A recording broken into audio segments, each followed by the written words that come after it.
Hello, football fans. As you see, I've got the Avs on because the Avalanche were on ESPN, won 3-2 via shootout over the Rangers. But let's talk some Week 7. So we actually got a Thursday night game that actually had points in it, which is nice. 76 of them to be exact, which is quadruple. Yes, quadruple the amount we got in the previous Thursday game between the Commanders and Bears. And I knew when it was Saints Cards, I figured there's got to be scoring in that because the last two games were low scoring and tepid. Had a lot of football fans kind of testy about it, but we got a back and forth offensive game. It was a great game for everyone involved except for poor Andy Dalton, who threw 3 picks, 2 of them pick sixes, and they were back to back. My goodness. So the Cardinals won 42-34. Very great game. Little did we know that it would set the tone for what would occur in the NFC South. So during that game, we get the big news. Christian McCaffrey is traded to the Niners. I remember they were talking about that, I think, a week prior, because they said they're going to trade McCaffrey. Sure enough, they did. So the Panthers are starting over officially. They traded Robbie Anderson because he was disgruntled. Then they traded Run CMC. So they officially started over. They fired Matt Rule a couple weeks prior. So Carolina started over. So what happens on Sunday? Nothing. They just blast the Buccaneers. I couldn't believe it. And I kept seeing the score, the updated score, and I go, what's going on here? Because they traded CMC and they're supposed to be starting over, and Tampa Bay's really supposed to be killing them, but it's the other way around. And Tampa Bay's offense was persona non grata. We couldn't see it.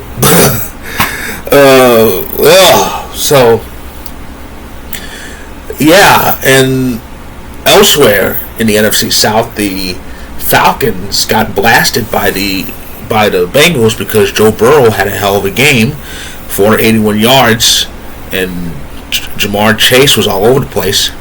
So as a result, the NFC South has become a cesspool. Tampa and Atlanta are tied for first place at 3-4. The Panthers, who are supposed to be starting over and traded Run CMC, they're a game out of first place. So are the Saints, who have a lot of injury problems. My goodness, the NFC South is going to be one of those fun divisions, isn't it? Oh my goodness, it is open season, and that's because all 4 of these teams are just tepid. I mean, it will really be something if Atlanta wins the division. Now, I kind of hope Atlanta does, but if Carolina wins it, Carolina wins the division after trading CMC. That's the story of the season. That is. I mean, my goodness. And about Tampa, I just want to say this. Tom Brady should have stayed retired. I think this season, what's happening this season, it was kind of like I told you so, but it's kind of like buyer's remorse. Well, there's no buying, but there's some remorse there. I mean, he should have stayed retired. I mean, let's face it. When that divisional playoff loss happened at home, literally everybody thought, well, that's it. He's going to hang it up. And it would have been better if he did, because if he had retired after that, it's all good. It would have been seen as like a last hurrah and a torch being passed and all that hoopla. Instead, he retires for barely over a month and decides, I'm coming back. So he deceived us. And then he returns to a big mess in Tampa. He had to have known what he had to know what was getting in for. He's a smart guy. Brady's a smart man. He had to have known what he was getting himself into. Gronk was retired. AB's, less we say about him, the better. There's nothing there. There is nothing there. I think the Bucks were in some sort of start over mode because they figured, well, those two were gone and Brady's hanging it up. Why bother? Instead, Brady comes back to that, whatever that is, and it's a mess. He can't handle it. It's a big mess. They're 3-4. Yeah, they're in first place, but it's because the rest of the division is collapsing on in itself. And they might win the division, but if they do, they're going to be one and done. It's going to be embarrassing. It's going to be really embarrassing. They might win the division with a losing record. Now, I say might. That division might improve a bit. We might see, 9-8, 10-7, but it's not going to look good. This is going to tarnish that legacy, especially if they miss the playoffs on a whimper like this. And that looks like a reality, because as bad as the division is, it's either division or bust. So the Bucks better piece some wins together, especially divisional wins, because that's a bad divisional loss. They're 2-1. They're 2-1 in intra-division play, but Carolina's one game out, and they've already beaten Tampa. So they better get it together. The other Bay does too. Oh boy.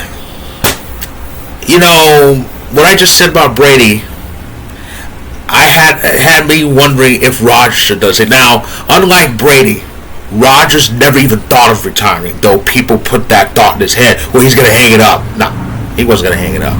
They tried to make it say, well, he's indecisive. He knew where he was going. He knew what he was doing. But should he have decided to hang it up? Because this is a mess. He's got a mess too. This season, I believe this season is going to mentally drain him. He's exhausting himself trying to get his receivers into some semblance of shape, catching balls, and it's not working. It is not working.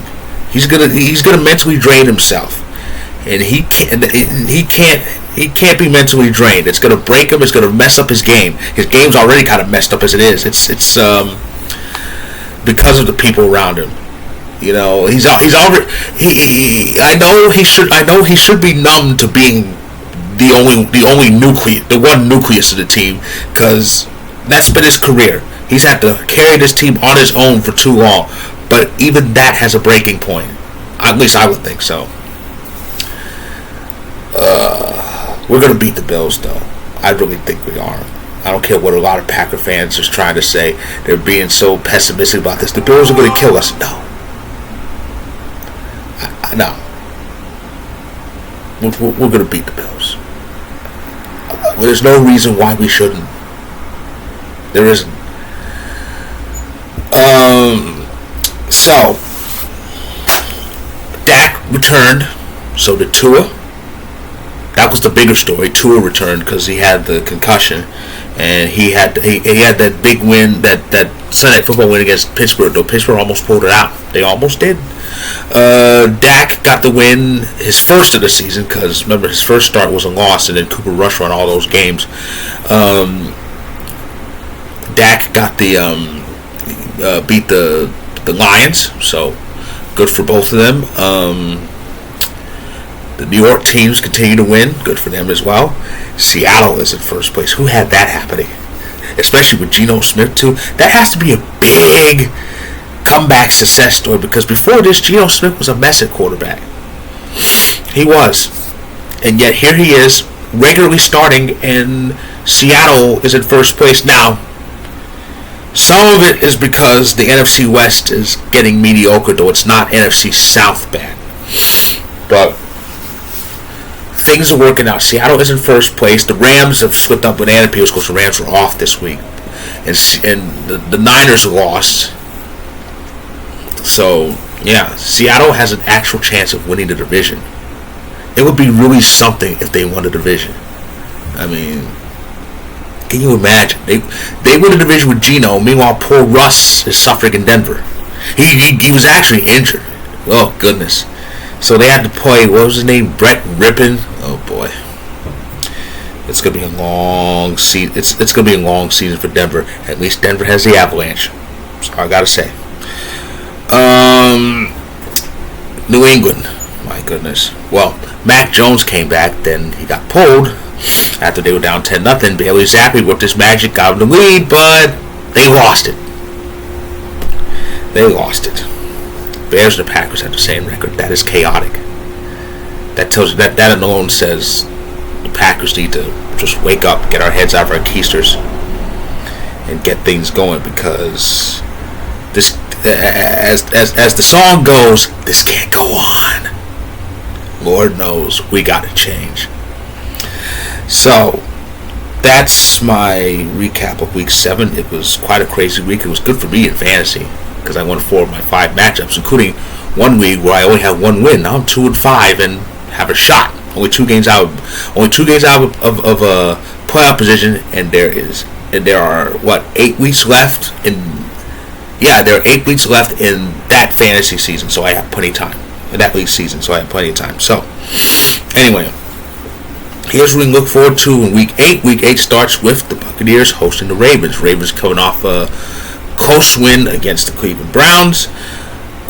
We got another London game. The Jaguars, who need to get back on track, are facing the Broncos, who really need to get back on track. That's in London. That's on ESPN Plus exclusively. That's interesting. I mentioned the NFC South. The Panthers and Falcons face each other. If the Panthers win that game, they're going to be a serious threat to win the division. Cowboys host the Bears. Vikings are back in action, hosting the Cardinals. The Jets host the Patriots. The Steelers head to Philly to face the undefeated Eagles, and Philly's on a major high right now because the Eagles are undefeated, the Flyers are good, and the Phillies are in the World Series. Congratulations to them. And yes, I'm going for them because fuck Houston. The Niners and Rams face off for the second and last time this regular season. Will be a playoff matchup. Well, they got to improve first. The Sunday night game, I mentioned Packers facing the Bills. That's the Sunday night game on NBC. And Monday Night Football, it's a good one. The Bengals and the Browns, the Battle of Ohio. How fitting. Monday is Halloween, and the 2 teams who wear orange are featured on Monday Night Football. Wonderful. So, 2 of the teams. Of course, the Broncos wear orange too, but it's Bengals Browns. It's a state rivalry. It's a divisional rivalry. It is always fun when those 2 play each other. No matter how good or bad they are, it's always fun. So I cannot wait to watch this thing. So that is my recap of Week 7. If you like this video, click the like button. Click subscribe. If you want more of my story on Vocal about Week 7, will be in the description below. Check it out when you can. I will get to the LCS recap very soon, maybe as soon as tomorrow, because I have time to do it because the World Series is this Friday. I am looking forward to it though. Again, go Phillies. And regarding football, well, I'll actually get Canadian football fans ready for the Grey Cup playoffs because this week is the final week of the regular season.